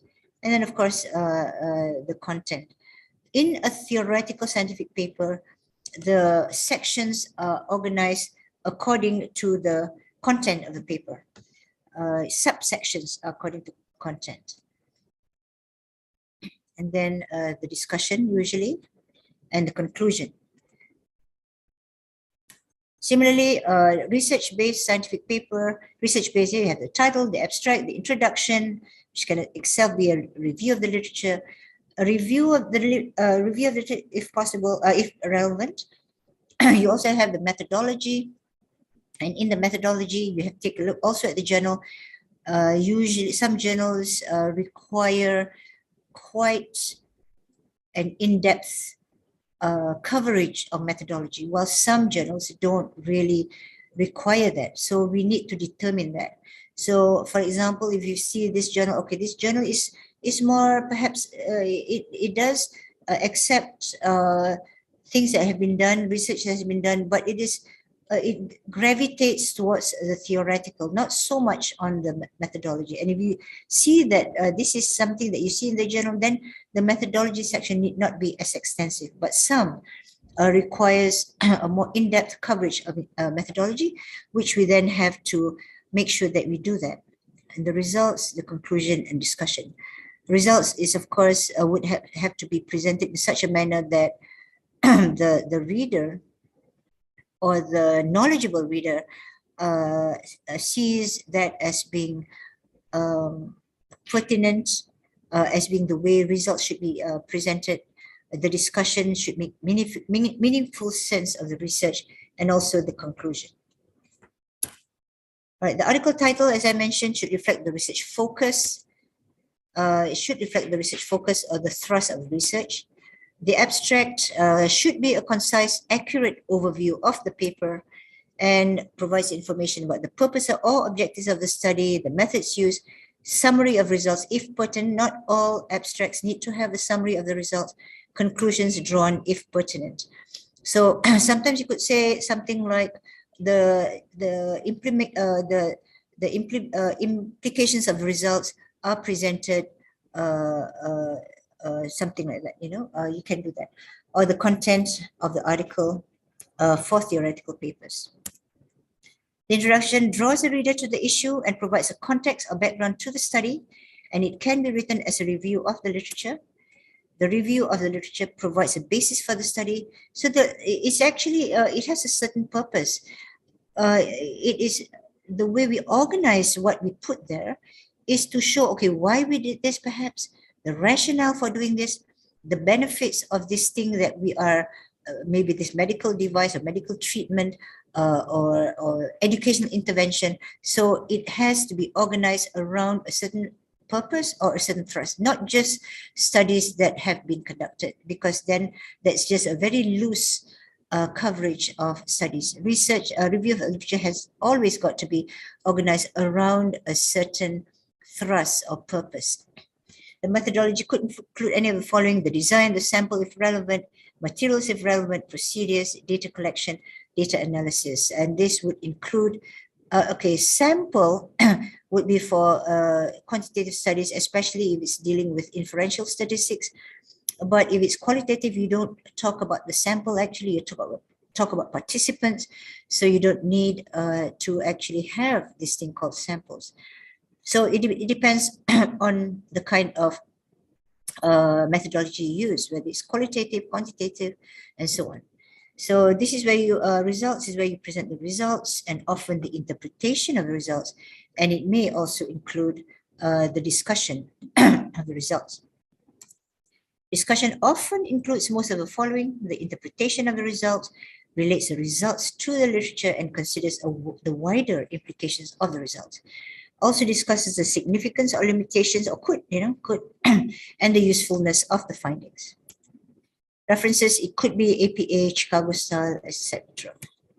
So preparing your article, some important considerations to make as we write. Again, be clear of the purpose of the article and have it organized according to the purpose.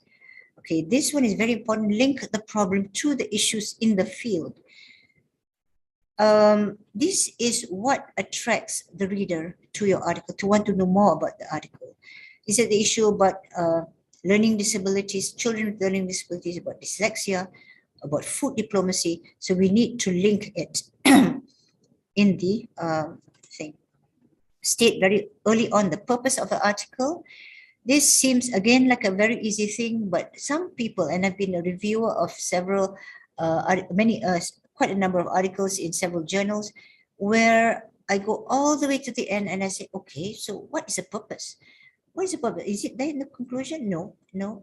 So it seems obvious, but the purpose of the article should be made clear. And where can we put the purpose of the article? It can be put either in the introductory section or the second section of the article. And the purpose can read something like this. This article is aimed at, the purpose of this article is to discuss the various controversies surrounding so and so and so and so and such and such. All right, so purpose of the article, do not miss this. It has to be either, it could be either at the end of the introduction or end of the second section. Write clearly, coherently, and methodically. Again, this is something that our colleagues have mentioned as being not an easy thing, but we can actually aim at writing clearly, coherently, and methodically. This may not be the right place and time in this particular presentation for me to discuss this issue, but I do believe CPD, Prof. Mira is here. Perhaps we can organize workshops on organizing our writing for publication. Be a critical reader of our own article. So we need to review. Sorry, there's a noise outside. We need to review, edit, revise, and revise and revise. Okay, there are some questions. Okay.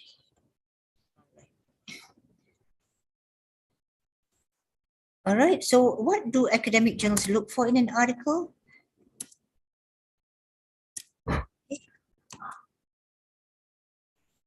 Oops, sorry about that.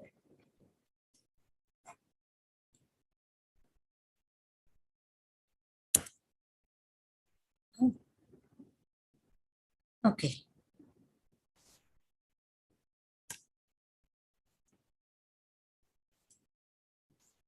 The article should fit the scope of the journal, suits the readership of the journal. This is what they look for. Yeah? It has to fit the scope, the readership, has clarity of purpose. The purpose must be clear. It links the problem to the issues in the field. These are all the things that they're looking for. Has a clearly outlined methodology and conclusions based on the results for research-based articles. Is clearly, coherently, and methodically written. This is very important because if it's not clearly written, that's one of the reasons for rejection, and so on. All right, some rules, quote unquote, for getting published. Start writing the paper the day you have the idea of what questions to pursue. Decide early on where to publish your paper. Organize your paper well. Write clearly, coherently, and methodically. Learn from the good and the not so good work of others. I mean, sometimes we see articles. Hey, there's a good article. I mean, look at this. It's so well written. So take a look at it. Okay, how is it written? How did they organize it, and so on. Perhaps there's something that you've seen that may not be. It may not have been published even, but or it may have been published, but you don't think that well of it. Maybe it's not such a good article, but what makes you feel that? So we can take a look at that as well. Evaluate our own work. We need to evaluate our own work. We the more objective we are about our work, the better that work will ultimately become. Just because we have written it, it doesn't mean that it is beyond criticism by others, or that it's something that need not be improved upon. So we need to be our own critical evaluator of our work even before we send it to the publisher, to the journal. We need to critically evaluate our work. Always give our best work because quality is very important. Always give the best work. Don't give the first draft. I remember that, sometimes I worked on at least 8 drafts before I was happy enough to submit.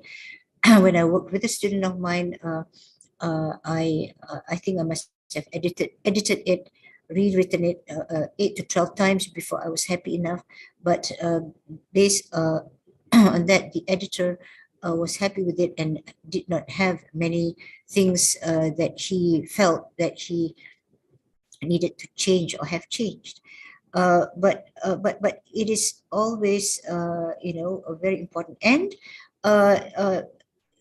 we need not always we need to be critical evaluators of our work, but we need not always be the ones to edit our work. If we feel that we need help in terms of preparing an article for publication and to have our article sort of like considered to be clear and coherent, we should we could and perhaps even should engage an editor. Find a good editor, an editor that would help us to don't try to find an editor that pleases, that tries to please you. Oh, everything is good, Prof. Oh, bagus. Bagus sangat, for example. But that editor needs to to see, okay, sorry, Prof, sorry, Doctor, this part is not so clear to me. What do you mean by this? Yeah. Then you, yeah. Then you can actually do something. So it's not just language editing sometimes, but some editors actually also make comments, but perhaps it's something that you may have to request of them. All right, so we can get help by getting good editors. Okay, word of advice. It's possible that our article may not be accepted for publication, but that shouldn't be the end of the world for us. It should not be something that we immobilize us, incapacitate us, that, we have not succeeded, but we are going to rise and we are going to try again, for example. Okay, let me share with you this one. My own experience. Like I told you, I sent to TESOL Quarterly, which is one of the highest ranked journal. They said, thank you very much for your article. It's a very good article, but unfortunately, we don't publish articles on this particular issue. So I said, okay, thank you. That's fine. No need to cry, no need to withdraw from academic life. I said, okay, I'm going to send the same article to the British Educational Research Association Journal. So I did that, and then, again in a few weeks, okay, thank you very much, Dr. So-and-so. It's a good article. However, we don't publish these kind of articles, and we're looking for something so-and-so and so on. Then the very same, all these are the same articles, the very same article, I sent it to the Australian educational researcher that I had shared with you just now. And that article came with a positive response. First, they said, okay, we've received your article and we'll send it for further review. And then they said that, okay, we would like to inform you that we need to get someone who, they were looking for an expert, the suitable expert for that. We need to find an expert that would review this, because it was an issue that was not quite known about. And then they said, but it may take us up to 8 months. So I said, okay, that's fine. So 8 months. So at the end of 8 months or even before that, they came up with a positive response and review with only some minor changes. So it may not be that our article is lousy. We may not have it may not have fit the scope of that journal. So just sharing with you my experience that, that very same article was sent to 3 very good journals, and the last journal, which is happens also to be a Q1 Web of Science or ISI, which I didn't know at the time, had it accepted for publication. So it depends on how they see it. Maybe an article may not be seen in a journal as being perhaps something that they would be interested in, but in another journal it may be interested in. So don't lose hope. I just want to share with my colleagues here. Rejection is something that we may have to expect, but it's not the end. It's not the end. All right, we need to accept that fact and check again if our article fits the scope of the journal, because it could be that this is a reason. All right, and of course, be again that critical evaluator. Okay, they didn't accept it. Is it nicely written? Is it coherently written? We can ask ourselves these questions as well. Take another look at the article and determine the possible weaknesses that it may have. Right, and improve on our article and send it to a different journal. You can even get the feedback of colleagues and so on. A word of caution, be aware of predatory journals. There are journals out there that prey on us, prey on our desire to get published. And they will ask us for, for money to put it in open access. But you can tell, one of the ways you can tell that it's a predatory journal is from the way they write about themselves. They may say something like, oh, it's the best journal in the field. No respectable journal is going to talk that way about itself. Oh, it's the best journal in the field. We know that it is one of the best or the best, but they don't have to say it about themselves. You can also tell that it could be a predatory journal from the numerous articles that may be published there, like about maybe 50 in one particular volume, and where the language may not be, the language is not the kind of language that an article should be published in, for example.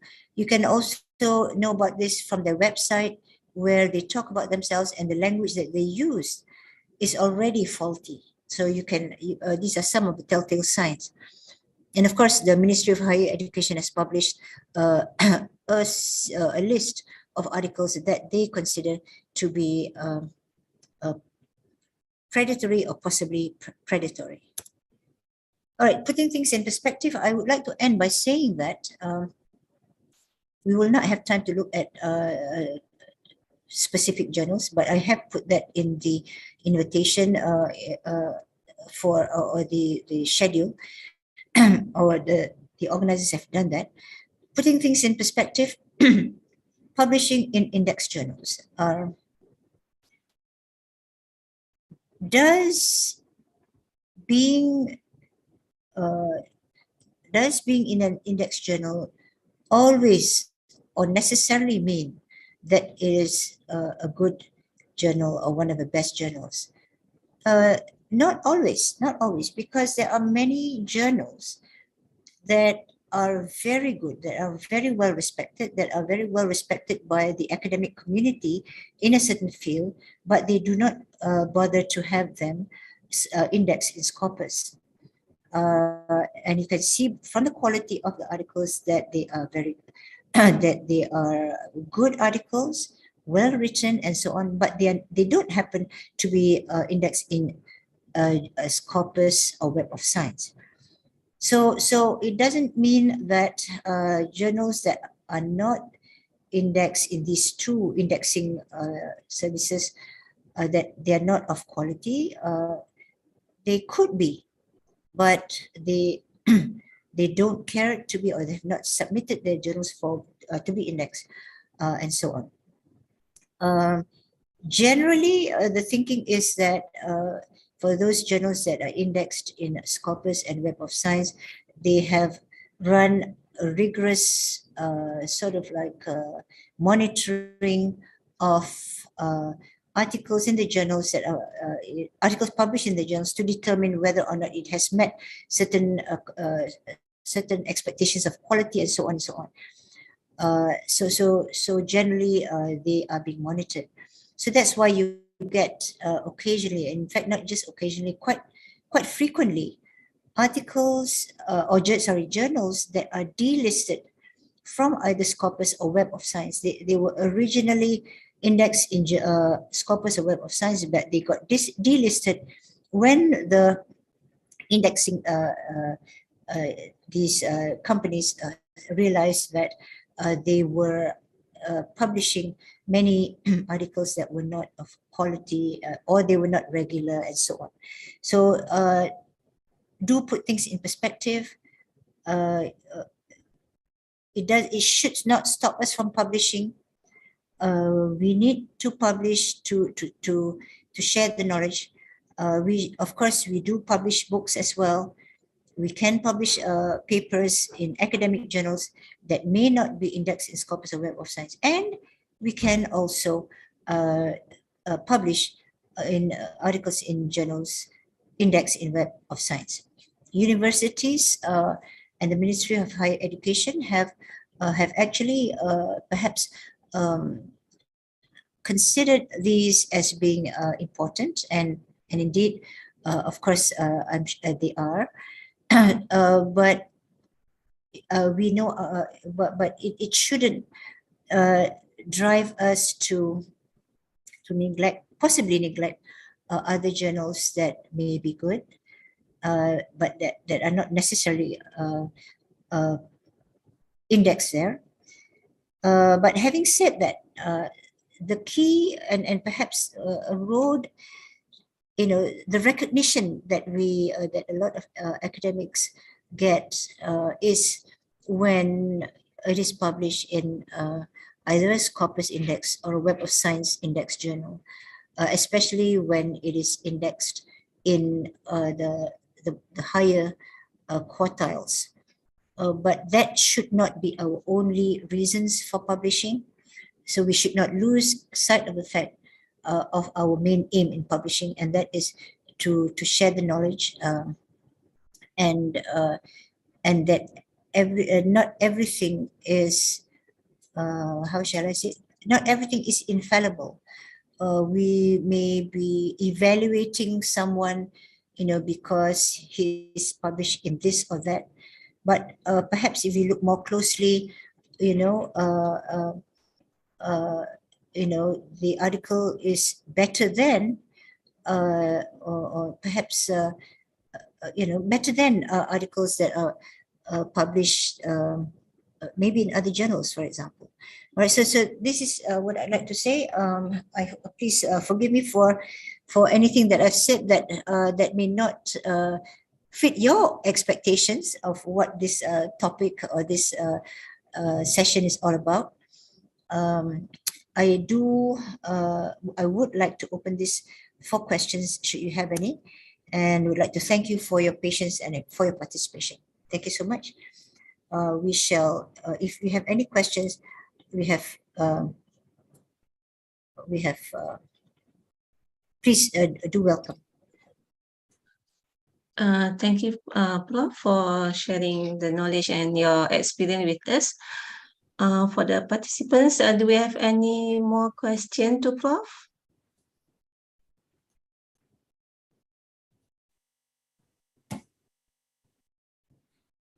No?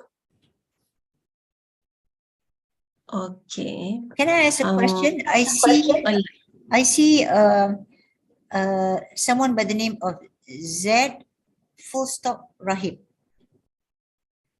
Okay. I feel like I have met. What does Z stand for? Zurahani. Zurhani.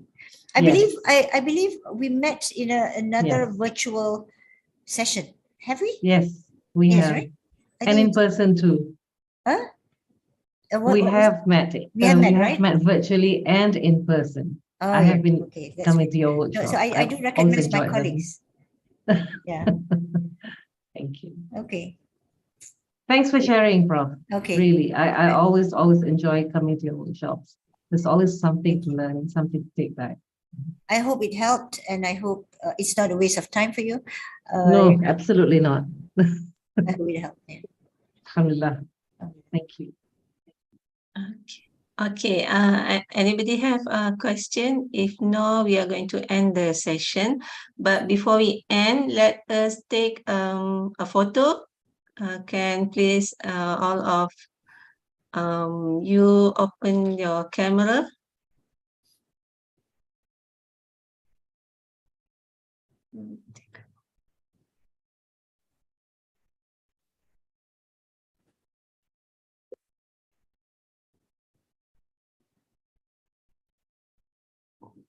Okay.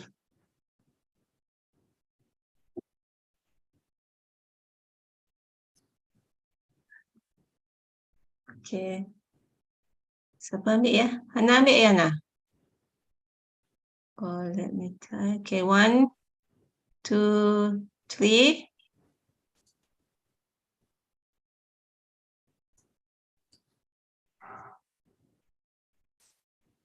Where's that?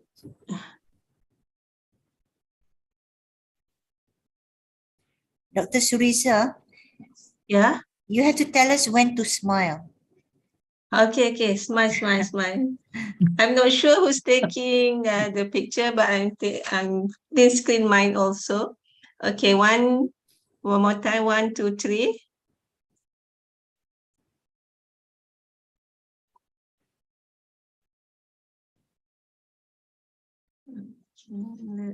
This first. Okay, the second page. No one opened their picture on second page, and third page. Okay, maybe we just print screen. Let me do this.